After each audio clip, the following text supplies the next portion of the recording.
आपके पास मैं जाता हूं। बाबर एक आक्रांता था, उस दौर में उसकी चल रही थी, वो विक्टोरियस था, इसलिए बाबरनामा में उसने जो लिख दिया वो एक विक्टर की तरफ से तोड़ मरोड़ कर लिखी हुई बात थी। इसलिए डॉक्टर शेखावत नाराज है इस बात से कि उसको कोट करते हुए, उसको सार्वभौमिक सत्य मानते हुए वो बात क्यों कह दी गई। आपका रिएक्शन? माइला तेरा तो गेम बजाना पड़ा। एक चीज तो मैं बताऊं कि बाबर जो भी था, जाहिर सी बात है बाबरनामा एक डायरी है, रोजनामचा है जो रूटीन में लिखा जाता था, उसके अंदर वो बात लिखी गई और उसमें सिर्फ राणा सांगा के हवाले से बात नहीं है बल्कि दौलत खां और उसके भतीजे के हवाले से भी ये बात है। तो ऐसी सूरत में एक हिस्टोरिकल गलत या सही का ये मुद्दा ज़रूर है, ये रिसर्च का मुद्दा ज़रूर है। आप क्रोनोलॉजी समझ लीजिए और जाहिर सी बात है इसकी बुनियाद पर कोई आप रामजी लाल सुमन के साथ हैं कि डॉक्टर शेखावत के साथ? मैं अपनी बात अगर कहने दें तो अच्छी बात। किसका पक्ष आपको सही लग रहा है? देखिए, आपको एक चीज बता दूं, मैं राणा सांगा की कदर करता हूं उनकी बहादुरी की वजह से। एक चीज से किसी को गद्दार कहने का किसी को हक नहीं हासिल है, मैं खुले लफ्जों में कह रहा हूं गद्दार लफ्ज। तो चलिए शुरू करते हैं। मैंने कहा कि देखिए, इतिहास के आधार पर आप किसी भी तरफ जा सकते हैं कि नहीं ये फैक्ट है, ये नहीं ये फैक्ट है। देखिए, सिर्फ यही नहीं, आगे चल करके बाबर के पोते, मैं अकबर की बात कर रहा हूं, पूरा का पूरा उसकी पूरा सेनापति जो कि महाराणा प्रताप इनके बाजू पे बना हुआ, जिनकी तस्वीर है, उनसे लड़ने वाले कौन हैं? मान सिंह हैं। समझ रहे हो ना? अब सवाल ये पैदा होता है, औरंगजेब जय सिंह है उसके साथ जसवंत सिंह हैं। यही नहीं, अभी और सुनिए। सवाल ये पैदा होते तो राजपूत तो उसके साथ हैं, राजपूत से तो उनका शादी विवाह हो रहा है, दोनों एक नहीं, कहाँ है बताइए मुझे। जोर जोर से बोल के लोगों को स्कीमें बता दे। ये गलत बात है। अच्छा, गलत बात है, गलत बात है, ये बात मत करना। ये बताइए कि शादी विवाह का रिश्ता है कि जोधा का बोल रहे हो? नहीं, अब जोधावे की बात कर रहे हो आप? एक से मेरी बात सुनिए, मेरी बात सुनिए साहब। नहीं, ये बताइए, ऑडियंस के पास में आ रहा हूं, ऑडियंस के पास में आ रहा हूं। एक सेकंड साहब, नहीं, मेरी बात सुन। नहीं साहब, प्लीज। सर मुझे बोले डोंट बी चलिए माफी चाहूंगा। नहीं, आप बता दीजिए। माफी चाहूंगा साहब, मुझे वो इतिहासकार ला के दो जो ये कहे कि ये सब घटनाएं हुई है। मैं आपसे फिर कहता हूँ, विषय पे बात करेंगे। तो हम क्या बता रहे हैं बाबूजी? इस विषय में मैं आप तो मैं आपसे बैठ जाऊंगा। आप आगरा में लगातार अपनी शक्ति लगाए हुए हैं, मुर्शिदाबाद आपको दिखाई दे रहा है, नागपुर में बीते दिनों जो हुआ वो आपको दिखाई दे रहा है? तू समझा? हाँ। नहीं, तू समझा नहीं। सब कुछ दिखाई दे रहा है और सब कुछ हम देख रहे हैं। अब सुनिए मेरी बात सुनिए। अब सरकार है ना, सब सरकार, उसके पास साधन और संसाधन है, व्यवस्थाएं हैं। मैं फिर कहता हूं, सरकार के पास वो सारी शक्तियां हैं जिसके माध्यम से इन्हें रोकना चाहिए। कौन है ये पागल आदमी? वक्फ बोर्ड में जो संशोधन हुआ वो जब अरे वहां तो ममता बनर्जी रोकेंगी ना। ममता बनर्जी क्या अपना काम नहीं कर रही है? ममता बनर्जी अपना काम कर रही है, नहीं कर रही? तो बोलो नहीं कर रही, तो बताइए ना। ममता बनर्जी यदि ईमानदारी से अपना काम करती और ये लातों के भूत बातों से नहीं मानते।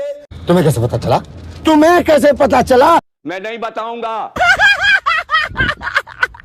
इनको लातों से मनवाती तो साहब सब होता। कश्मीर में आतंकवाद खत्म किया, वहां हत्याएं हो रही है। दुर्भाग्य है इस भारत देश में हमारा हिंदू पलायन कर रहा है। हाँ, ये कर लो पहले। बड़े लोग हैं, पहले ऐसे करते होंगे। ये बर्दाश्त नहीं होगा। नहीं ले तो आप क्या संदेश देना चाहते हैं समाज को? कि पुलिस रहे अपनी जगह पर, सरकार रहे अपनी जगह पर, तुम एक काम करो, तुम अपना एक सेना बना लो, तुम एक काम करो, तुम अपना संगठन बना लो। तुमको जहां पे लगे कि ये अन्याय हो रहा है, तुमको जहां लगे हो रहा है कि नहीं, वो बात अलग है। सरकारें हैं यहां देखने के लिए, अदालतें हैं यहां, पुलिस है यहां, लेकिन उसके बावजूद तुमको जो लग रहा है उस हिसाब से काम कर लो। उसको स्वाभिमान के खिलाफ बातें करते हुए उसको कर दो और जायज ठहरा दो। तुम्हें शर्म है? कुछ शर्म आया है? नहीं। मैं आपसे पूछता हूं, हमारी लड़ाई किस विषय को लेके है? हमने एक आम व्यक्ति की बात की है क्या? हमने ये कहा है कि हम महापुरुषों पे, देवी देवताओं और धार्मिक ग्रंथों पे प्रहार बर्दाश्त नहीं करेंगे, चाहे वो फिल्म इंडस्ट्रीज करे, चाहे जनप्रतिनिधि करे, चाहे आम नागरिक करे। हमने ये नहीं कहा साहब आम नागरिक के लिए तो हम खड़े हैं साहब, क्षत्रिय सबका है, सब क्षत्रिय के साथ। कब हो गया ये? कब हुआ? कब? ये अखंड भारत के रचयिता हम हैं, हम रचयिता इस अखंड भारत की हमारी रियासतें थी, हमने इस अखंड भारत की रचना के लिए हमने सब कुछ समर्पित किया, और आज जब जरूरत पड़ी इस देश के सनातन की रक्षा के लिए और महापुरुषों के लिए, तो हमने- झूठ पे झूठ, झूठ पे झूठ, तेरी माँ की। आप जानते हैं राम भद्राचार्य और बाबा बागेश्वर लगातार ये कह रहे हैं कि जातियों में बंटना बंद करो, इसीलिए गुलाम रहे। जातियों में बंटने की वजह से ही एक दूसरे को जो तुम देखते हो ना कि ये क्षत्रिय है, ये ब्राह्मण है, ये शूद्र है, ये वैश्य है, इसी वजह से इस देश में आक्रांता आकर अपनी राजनीति करने में सफल रहे। बेशर्मो शर्म करो शर्म। ये क्यों ना माना जाए कि आप भी उसी राजनीति को बढ़ावा दे रहे हैं? हम कहीं नहीं बटे। आज तक का हमारा एक भी स्टेटमेंट ऐसा आ जाए कि हमने किसी जाति, किसी धर्म के बारे में कोई स्टेटमेंट दिया हो, तो हमने ये कहा है जिस व्यक्ति विशेष ने गलती की है उसको सजा हम देंगे, यदि प्रशासन नहीं देता है तो। आपकी औकात बता रहा हूं सर, बुरा नहीं मानना सर। जरा इस चेहरे पर आ जाइए। लॉरेंस बिश्नोई के बारे में आपने कई बातें कही, लेकिन आज जब फिर से चेहरा ये सामने आ रहा है, आपके दिमाग में क्या आता है? सब लॉरेंस को जिस तरह से प्रस्तुत किया जा रहा है वैसा नहीं है। लॉरेंस ड्रग्स का व्यापार करता है, जिसकी सजा के तौर पे वो वहां जेल में है, जिस पे केस है, ड्रग्स का व्यापार करता है। कैसा जो लगातार उसकी गैंग बाहर हत्याओं को अंजाम देती है और तो और व्यापारियों से फिरौती वसूलती है, तो ये धर्म योद्धा किस एंगल से मुझे समझाया जाए? मेरे हिसाब से देखो, हमारे अमर शहीद सुखदेव सिंह गोगामेड़ी जी की हत्या घर में घुस के इनके लोगों ने की, और इन्होंने जिम्मेवारी ली भी। इसकी जो व्यक्ति है वो गोल्डी बरार, उसने बाकायदा वीडियो के माध्यम से जिम्मेवारी ली। तो हमने ये घोषणा की कि जब तक ये जेल में है तो एनकाउंटर हो या कैदी इसका इलाज कर दे। बस हवा निकल गई।